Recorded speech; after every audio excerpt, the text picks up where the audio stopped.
The 8th of September, Rabbi Moore, Parsha Hashavua with Rashi.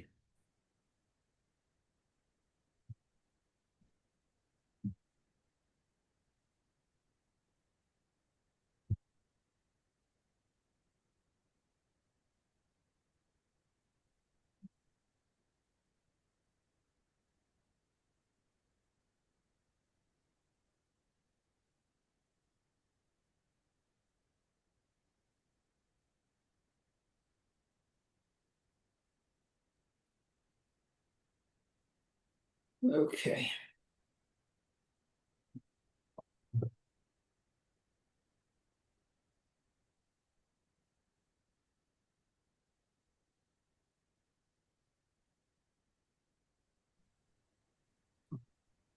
Yeah. Sorry about that. It's late. I had to walk from where no buses because of this, what happened this morning. No buses running. Okay.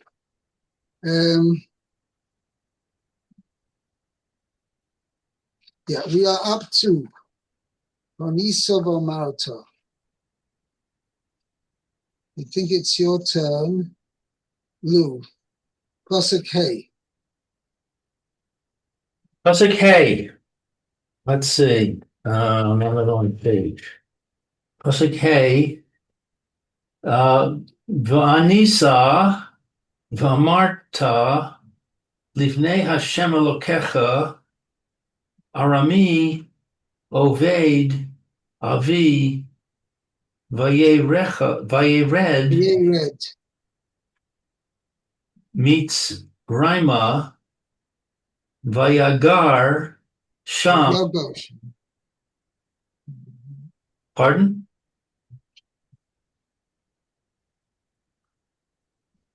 The emphasis is on the yud. Vayogosh.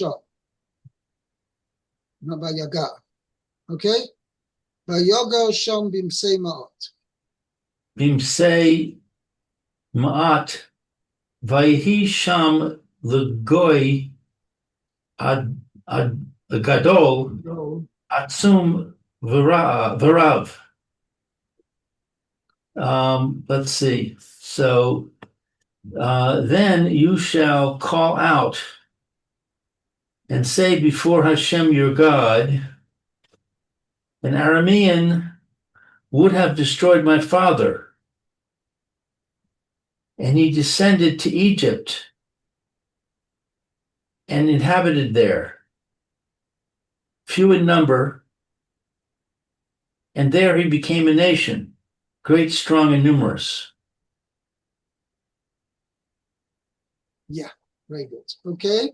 Rashi says, V'anisa, Lashon haramas kol. It's an expression of raising his voice. Arami oved avi. Mazkir chazdei ha-makom. He mentions the kindnesses of Hashem. Arami oved avi. An Aramean would have destroyed my father. Yeah. Oh, I wouldn't have said would have. I would say wish to. Wish to destroy my father. I think that's how I translated it. Just 1 second. We'll check up over here.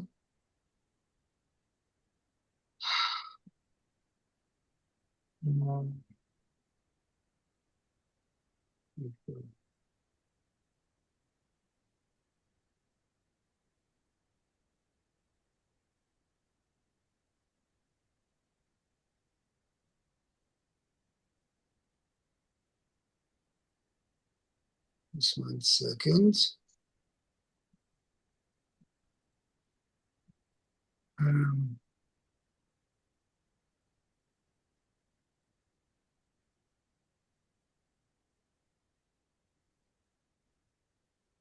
Yeah, wish to. The army wish to destroy my forefather.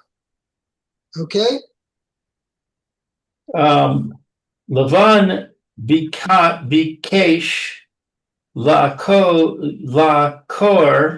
es hakol. Lavan sought to eradicate everything.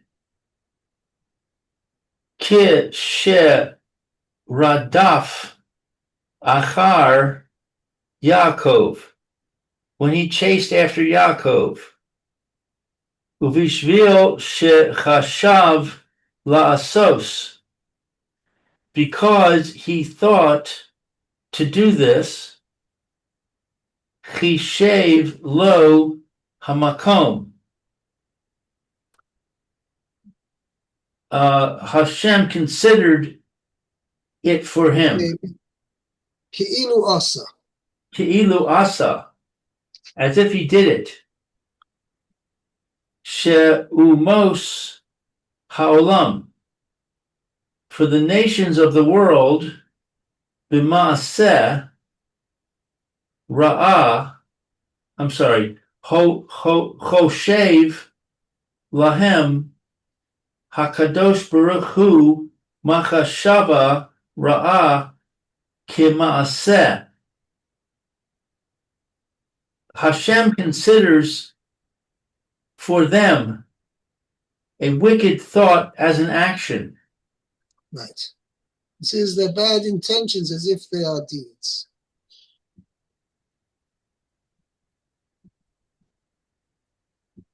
And let's see. Vayared Vayered Mitzrayim.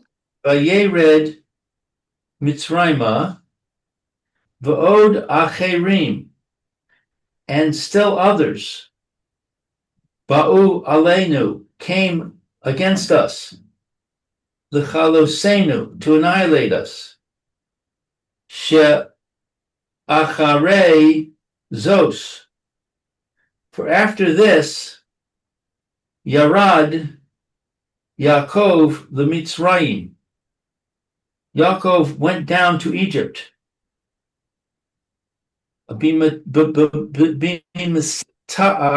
Ma'at, few in number. B'shiv'im nefesh, with 70 souls. Yeah. By the way, well, Rashi, I just want to make a point on the previous that he said he went down to Mitzrayim, and there were also others that Rashi's pointing out that there's no connection, the etzem, between Aram Yeved Avi and Vayered Mitzrayim. That's really what Rashi's pointing out over here. Okay? See, this one thing is Aram Yeved Avi, next thing is Vayered Mitzrayim, and Vayogo Shamdim Seimat. Okay? And how much is Bimsei Ma'at? Rashi says 70 souls. Shivim Nefesh. That's how many Yaakov's family numbered when they went down to Egypt. On between as they entered Egypt, Yochebed, the daughter of Levi, she was number 70. And it included as well, who actually is already in Egypt. Okay, let's continue. Okay, Bob. Vayareu otanu. This is all, by the way, we say this, and this is really the basic story of the Jewish people, which is mentioned in the Haggadah.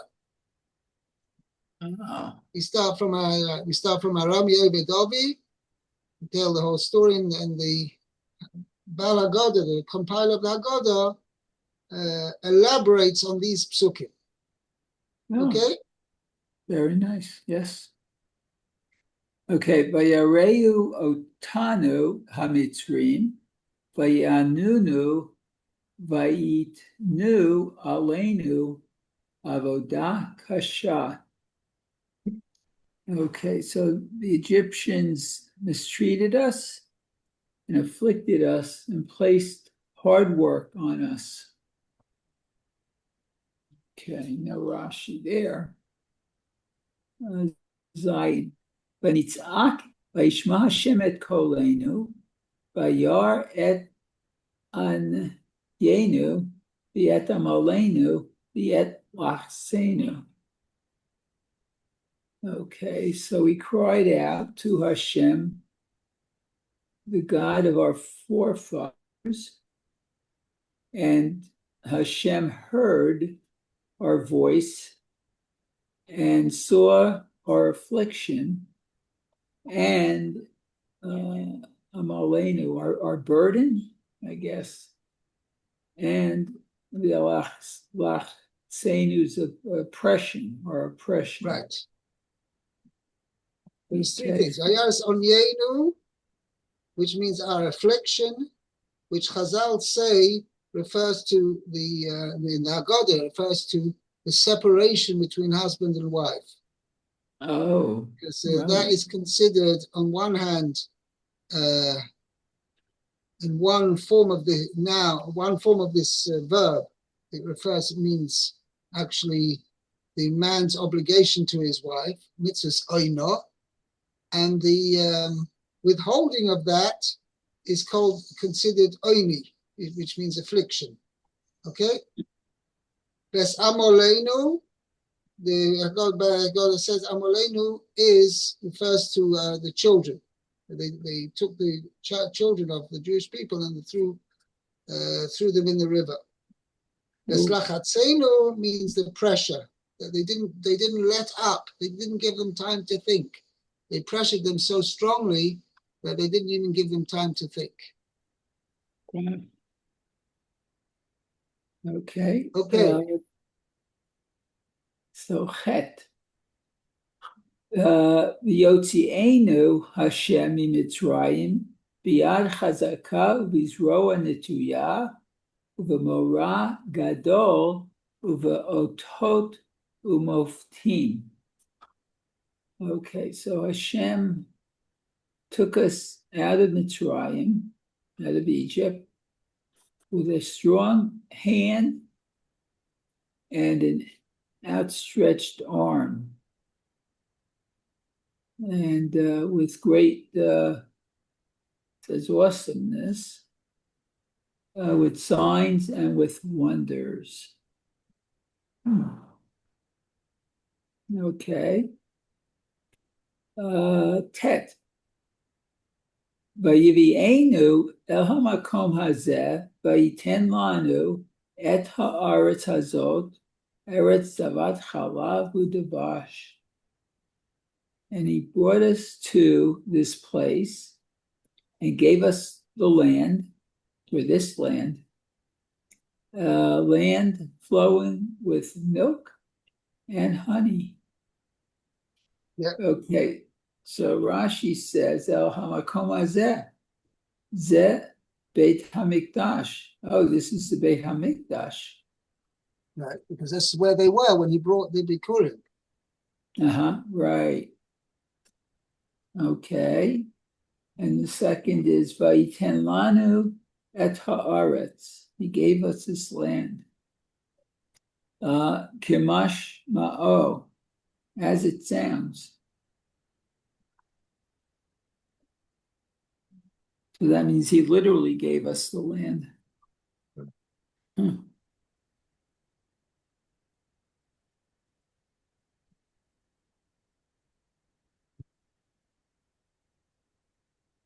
Okay.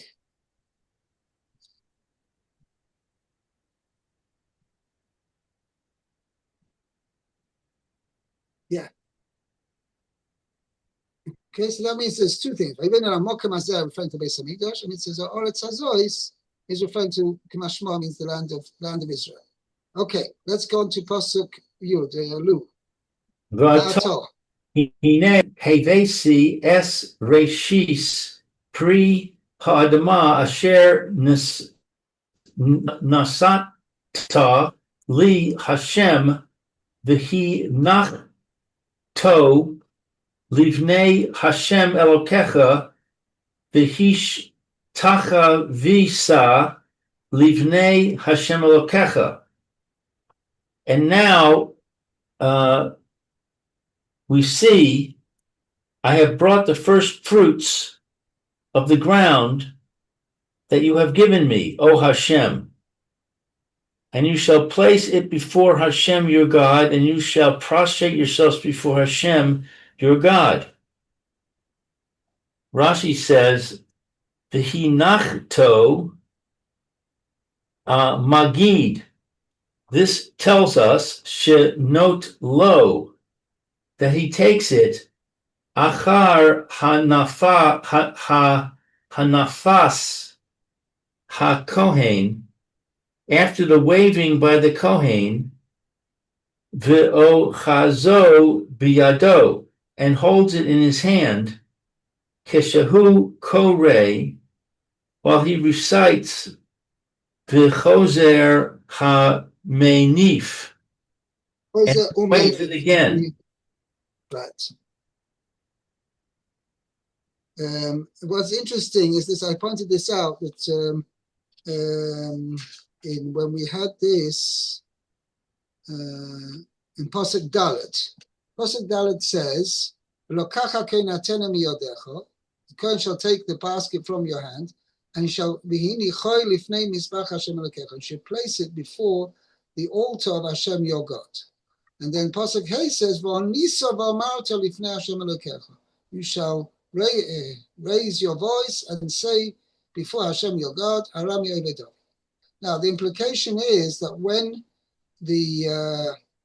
where's the basket when the person, the Jew, the farmer, says the recitation, the proclamation? Where's the basket? It sounds like if it's been placed before them is the altar of Hashem your God. It's not. He's not holding it. Okay. So this is the interesting point. Is this what Rashi indicates over here, that that's not so? After the Kohen has placed it in fact, there's two different versions here in the Rashi. I don't know what. Let me just check over here. I don't have the Hebrew version in front of me. Yeah. Right.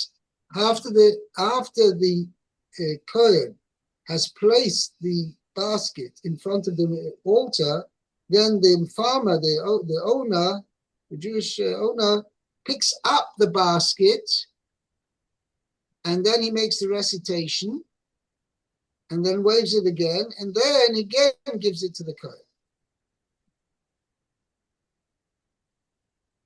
That's what he says. You should then place it again in front of the altar. Okay? That's what Rashi said. And then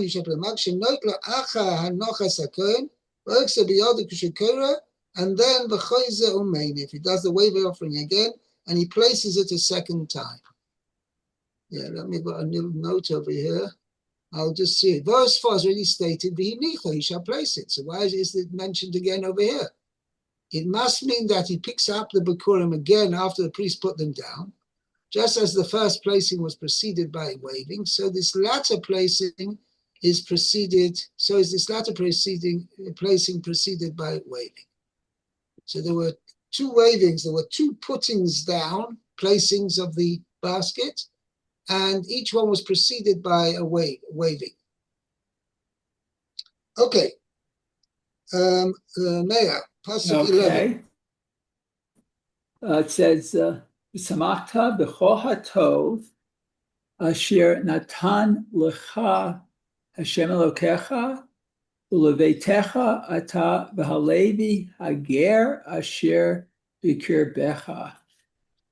Let's see. You will rejoice with the goodness of Hashem, or that Hashem your God has given to you and to your household, you and the Levite and the convert who is in your midst. Okay. Rashi. V'samachta b'chol hatov, you shall rejoice with all the goodness. Mikan Amru, from here, the rabbis say, Ein Korin Mikra Bichurim. You do not recite the recitation over Bichurim, Ella Bisman Simcha, except the time of joy. Me'atzeret, the Ad Chag, from Shavuot until Sukkot.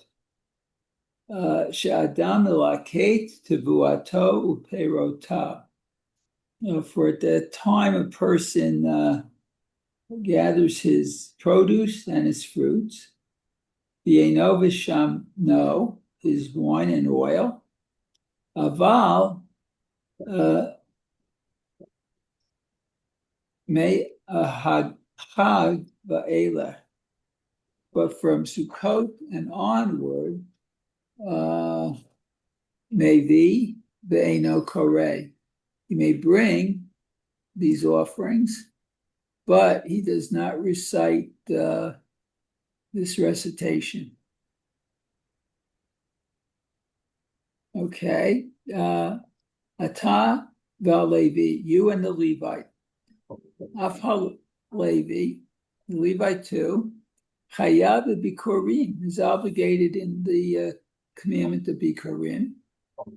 Im natfu b'toch rehem, if they planted crops within their cities. Okay, and the hager asher b'kirbecha, and the convert who is within you. Maybe. So he brings ve'eno koreh, but he does not recite she'no yachol amor lavotenu. Oh, it's interesting that he's not able to say to our forefathers. Right. By the way, there's a whole discussion. How can a ger make a bracha? Let's say,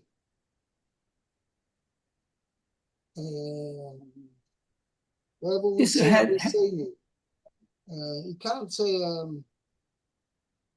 when we have Yale v'Yovo, the king of Lakeh v'Seinu, or in the bracha of Shabbos, the king of Lakeh v'Seinu, Tzevim Luchaseinu. How comes the ger can he say that bracha? Because he's not the God of his father. There's a whole discussion about that. But anyway, Rashi says over here